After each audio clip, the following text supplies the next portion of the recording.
2016年7月、国立西洋美術館を構成資産に含むル・コルビジエの建築作品近代建築運動への顕著な貢献が世界文化遺産に登録されました。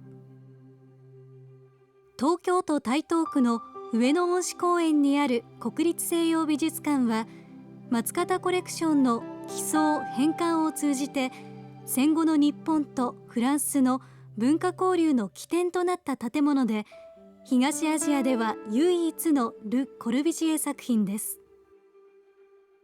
2021年7月17日に世界遺産登録5周年を迎えました。それを記念してフランスにあるル・コルビジエ財団アントワーヌ・ピコン理事長より祝賀ビデオメッセージをいただきましたのでご覧ください。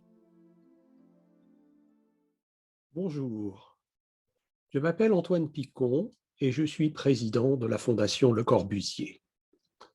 C'est un très grand plaisir pour moi, en tant que président de la Fondation, de m'adresser à vous tous à l'occasion du 5e anniversaire de l'inscription de l'œuvre de Le Corbusier sur la liste du patrimoine mondial.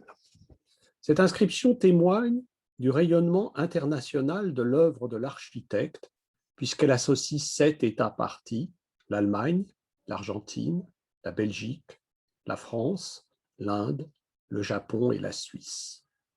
Nous sommes très heureux que le Japon figure parmi ces États parties avec le Musée d'art occidental de Tokyo.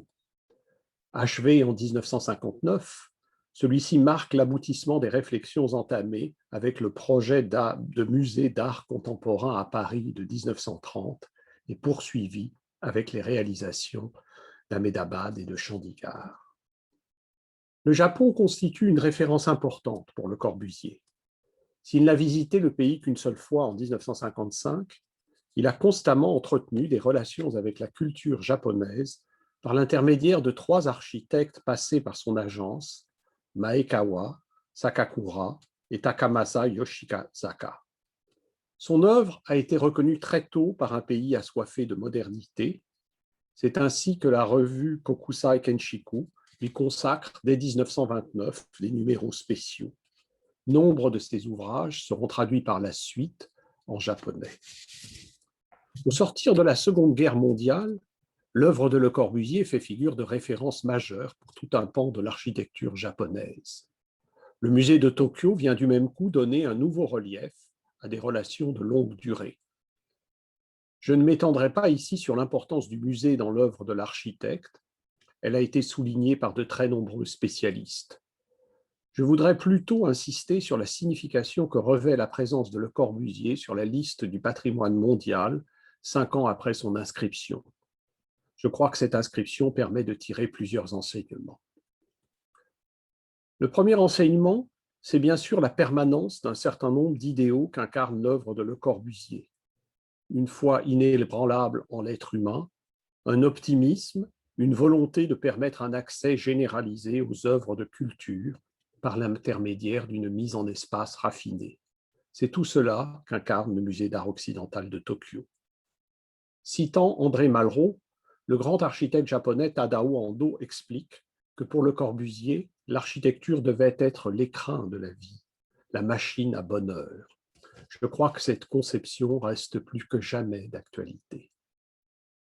Un second enseignement, peut-être aussi important, c'est ce que peut accomplir un véritable esprit de collaboration internationale.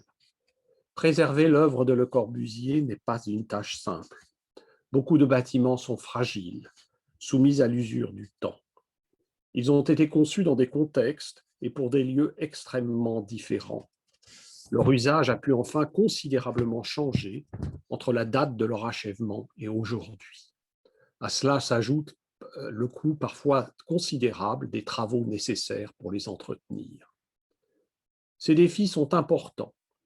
Ils ont pu être relevés dans le cas des bâtiments inscrits sur la liste du patrimoine mondial grâce à d'incessants échanges entre toutes les parties concernées, et cela à une échelle véritablement mondiale. C'est cet esprit de collaboration que nous devons aussi célébrer à l'occasion de ce 5e anniversaire. Merci à vous tous pour votre contribution à cette belle cause commune. Merci au Japon pour sa participation.